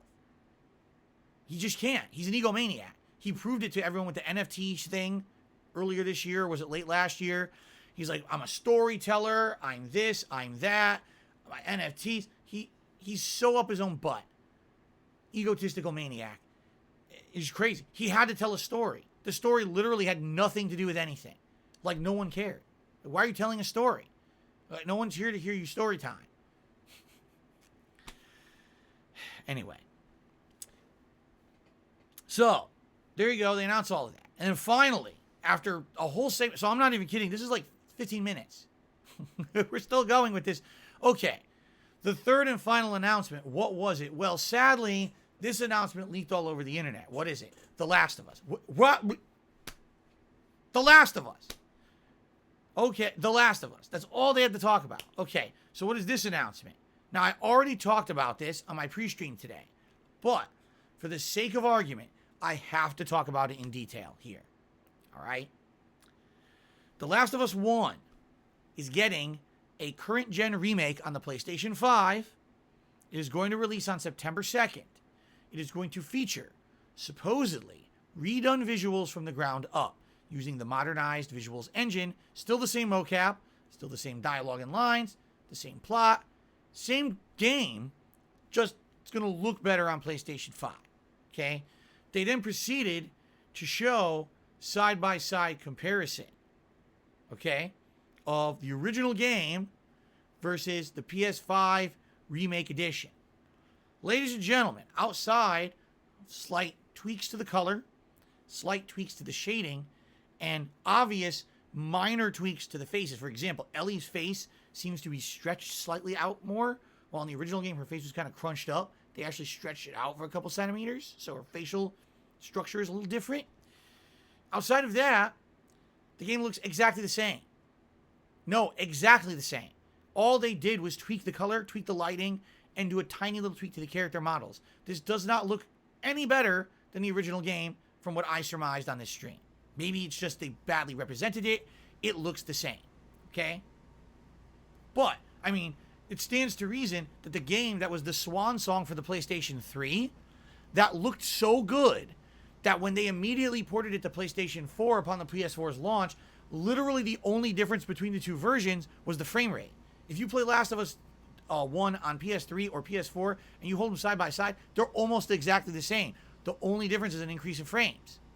So, what made them think that now going on PS5 they were going to be able to do so much better? It's graphically, the game already looked gorgeous. Okay? Okay.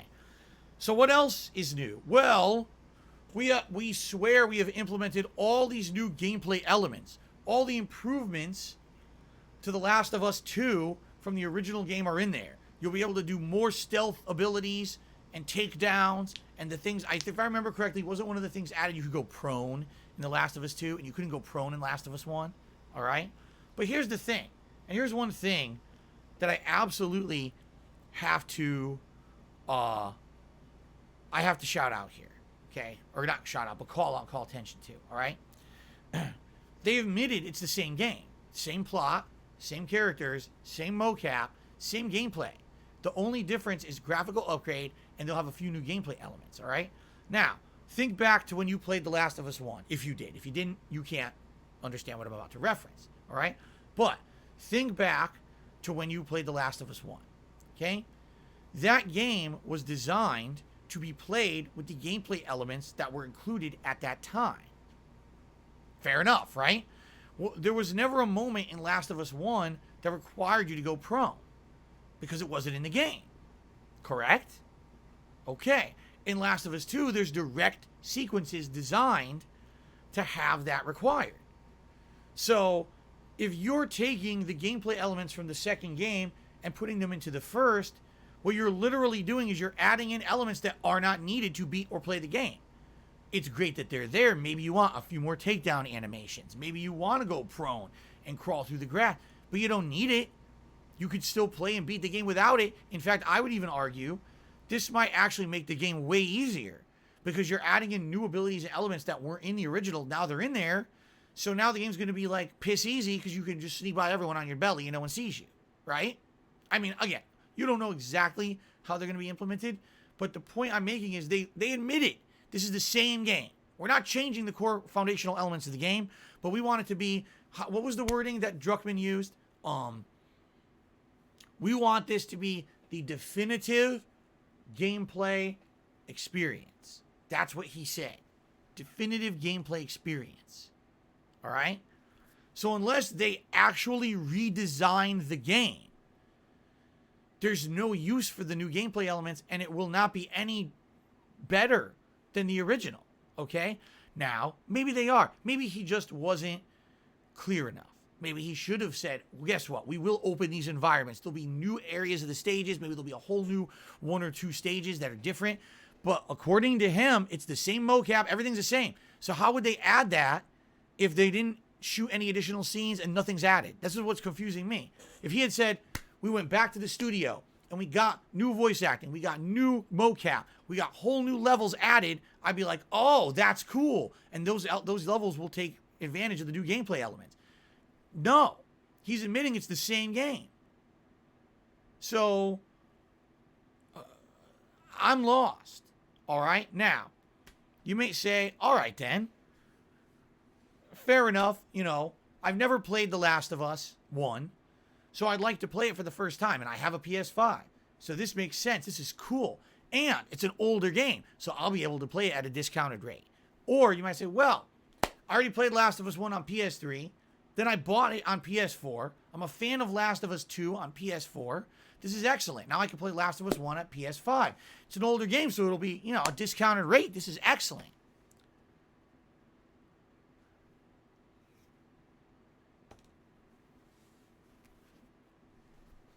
I gotta be a little serious. Ladies and gentlemen, The Last of Us remake is being sold for $70. 70. Not 17, not 20, not 30, not 40, not even 50. $70.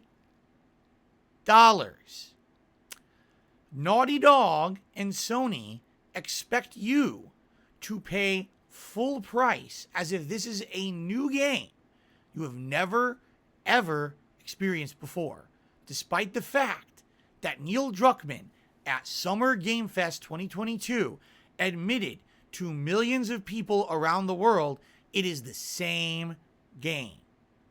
He outright stated it. Same mocap, same story. It's all the same. Graphical improvements and a few gameplay element improvements. DualSense, PS5 controller will have some DualSense features. $70.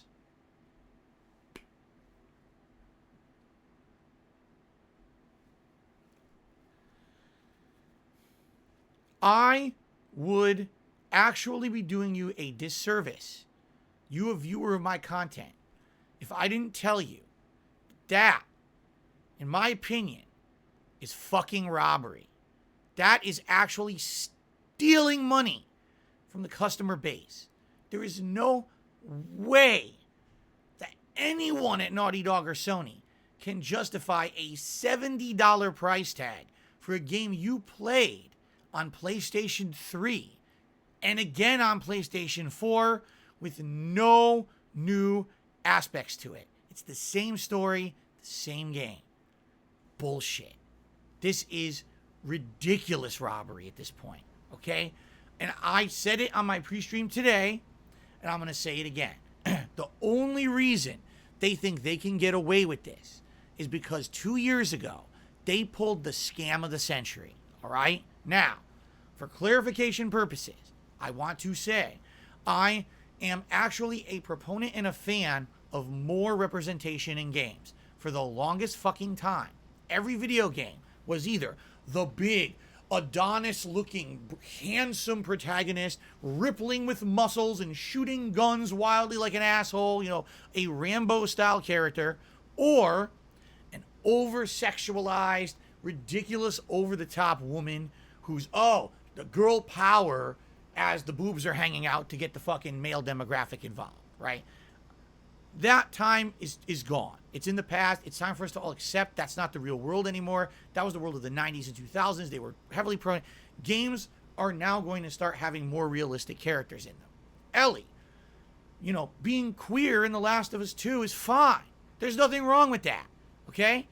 Abby, being a more masculine woman, right? Tougher than actually a lot of the guys around her in The Last of Us 2 is fine. It's all fine. There's nothing wrong with it. I welcome it. I do. I actually welcome it. Let's have more representation in games. I like this, okay? But in 2020, when The Last of Us 2 came out, here's what happened. People were very upset for two reasons. Number one, because Joel, the beloved protagonist of the original game, is murdered within the first few hours. That's not a spoiler anymore. That's been all over the internet for years. And number two, there were some bigoted shit fucks out there who hated the fact that there was a gay character or a more masculine female in the game. They couldn't stand it. And they absolutely fucking freaked the fuck out about this. They lost their shit about this. And they started going nuts on the internet about it. All right? So what did Druckmann do? He decided, in all of his wisdom, he was going to mobilize the hatred against him at that time as a way to market his video game. In my opinion, that is the most underhanded, disgusting thing you can do. If you want to promote your game, promote it on its own positive things. Oh, look at all the improvement to the graphics. Look at these gameplay elements we've improved. Look how hard we worked to create these environments that are realistic to the Seattle area in the United States. Instead, all I heard was, fight the haters. Stop the haters and the bigots. Buy our game, promote our game, vote for our game, nominate our game, do positive things with The Last of Us 2 because it's a step in the right direction for progression, for, you know, these agendas. We want to push them. And every time that you do something positive for The Last of Us 2, it's a strike against the internet trolls and haters. Okay? And when he did this, he lost all credibility in the eyes of people who actually care about the quality of video games. I'm not saying The Last of Us 2 is a bad video game by any means. I praised the game in 2020. I thought the graphics were outstanding. Yes, the world design was very creative. And I lived in Seattle and I've been to the places that he recreates in the game and it's quite well done. I like the new improvements to the gameplay elements. In fact, I think I praised the game more than a lot of people. Okay? The only thing I didn't like was the story. I thought the story was shit. It was very ham-fisted. It was poorly written, poorly executed, in the wrong order. The pacing was all off. There was a million criticisms I had for the story. That's why I thought the game wasn't good. Everything else was good. Accessibility, are you shitting me? Insanely good accessibility in that game. The best accessibility for any AAA game ever made. But it's all ruined when anytime someone criticizes the game, even fairly, Druckmann would come out and say, you're a bigot, you're a hater, stop the haters, buy the game, promote the game, vote for the game, nominate the game. Because there was a feel-good social movement behind The Last of Us 2, other games that year that very well should have been considered and maybe even should have won consideration for Game of the Year, like Ghost of Tsushima, were completely overlooked. It's unfair, it's fucked up, and that guy should be ashamed of his fucking self. And even if you may say, you're just projecting, this is bullshit, he admitted it publicly during the Game Awards voting for the public poll, which was the viewer's choice. He was saying on his Twitter account, a vote for The Last of Us 2 is a vote against the haters.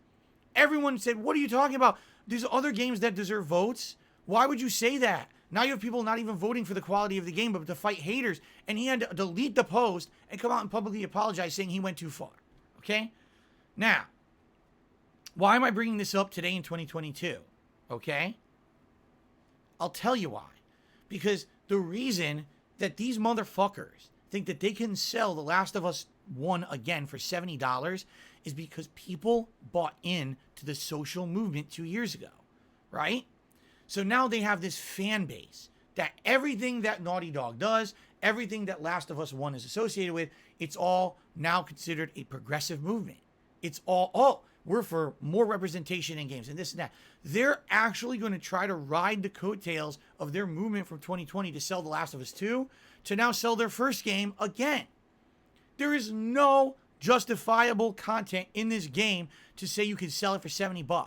It is a blatant ripoff. They could easily sell this fucking game for $30 or $40 and still make profit. They do not care. They want to rip off their customer base. And I am not going to stand by and watch this go uncriticized. This is bullshit. They need to fucking answer. Where is the $70 value in the game I already fucking played twice on PS5? There's no $70 value. Okay? So, please understand, right? Why am I so upset about this? I'll tell you why.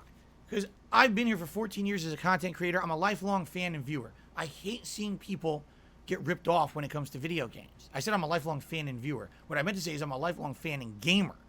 I love video games, and I hate seeing the industry go down a toilet because of people like Neil Druckmann, all right? He did a 20-minute segment on the Game Awards where he presented absolutely nothing of value. Nothing. Yet, people who are the rabid fans of The Last of Us will say that was a great segment, praise the almighty Druck, and I can't wait to line up and pre-order Last of Us 1 remake. It's fucking disgusting. It disgusts me, and it should disgust you too if you care about games. It's a dirty practice. It's a dirty business. It's a dirty place right now. Games now, because they've gone mainstream, right?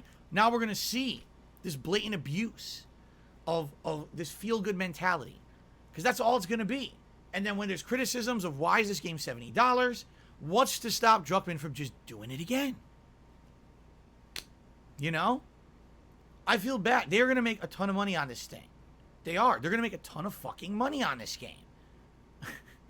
For what? It's the same fucking game. It doesn't even look that much better.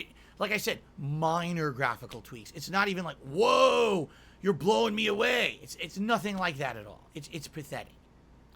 So, that was Summer Games Fest.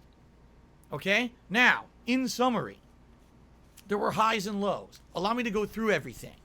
Street Fighter 6, I don't think we still have enough information to make a judgment. Sadly, it does look a lot like Street Fighter 5, which I don't like, but I'm still going to think of it positively. The Alien XCOM style game, didn't see any gameplay. Callisto Protocol, thumbs up. It's Dead Space coming back to life. I'm very excited for that. Modern Warfare 2, fuck that shit. Flashback 2, sadly, I don't know enough about the original to make any criticism or comment. Witchfire looks interesting to me.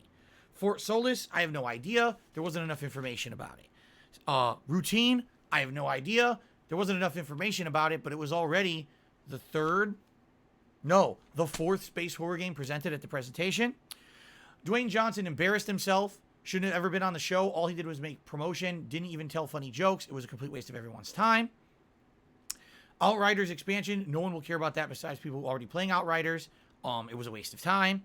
Switch game promotion was just 5 seconds. Fall Guys being free to play. Maybe some people will play it. I'm not going back to it. Stormgate. Maybe some people are interested in a game that looks like 20 other games that have already been out there. I don't know. High Water looks all right. Replaced, which is delayed because of the Ukraine war. That kind of sucks. American Arcadia, interesting premise. I want more information. Goat Simulator 3 looks pretty funny. I'd like more information. Midnight Suns, I'm intrigued. I haven't seen gameplay of it yet. I'd like more information. Cuphead DLC, thumbs up. Can't wait to play it. Neon White, don't know much about it.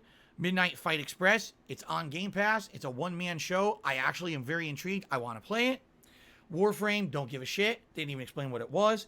Star Rail and the game. Ha ha ha. Mihoyo or whatever the hell the name of the company is.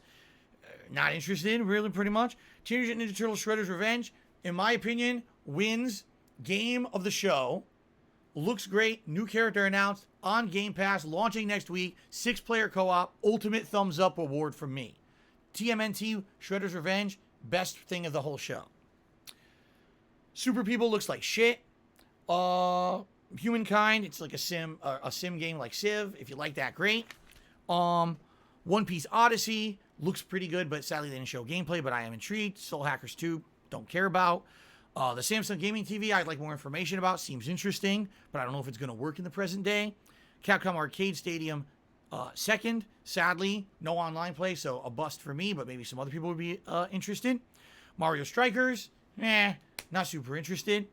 Metal Hellsinger, interesting premise. Don't know how it'll translate into the game, but the demo is live if you want to check it out. The Quarry, I'm very interested, playing it tomorrow. Nightingale looks interesting, but they didn't give enough information about it, in my opinion.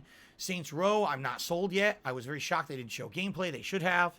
Warhammer 40k Dark Tide, thumbs up. I'm interested. Game Pass game in September. Has a date now, September 13th. That's great.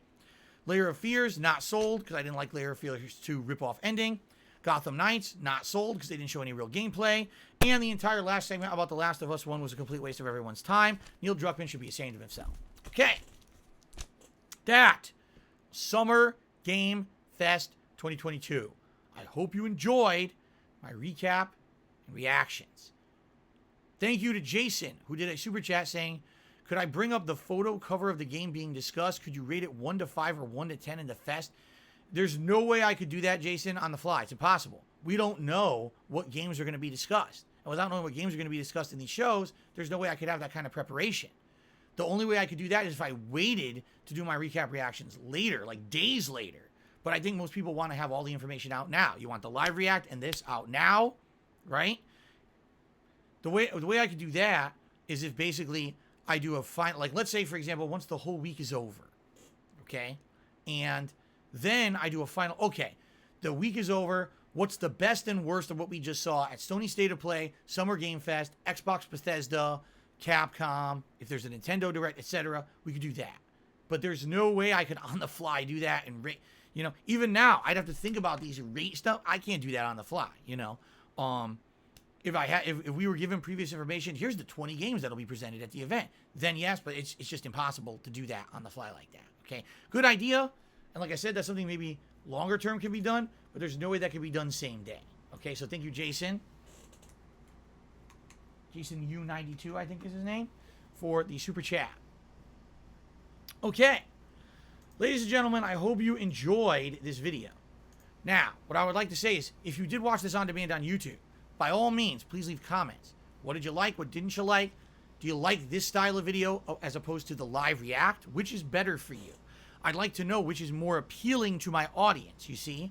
So please share that with me. Let me know what you think, and we'll go from there. But personally, I think that this is more meaningful. In this video, that's almost 2 hours long, I did more and talked more about more in-depth analysis than I did in my live react because I didn't have time then. It was a moving, you see? So I like this. That's why I would like to do both. And I think a lot of people still like this, but I want to know your feedback. Let me know, okay? Guys, thank you. This has been Summer Game Fest 2022, DSP's recap and reactions. I hope you enjoyed it. Until next time, peace out. I'm taking this off because I'm sweating bullets. See you later.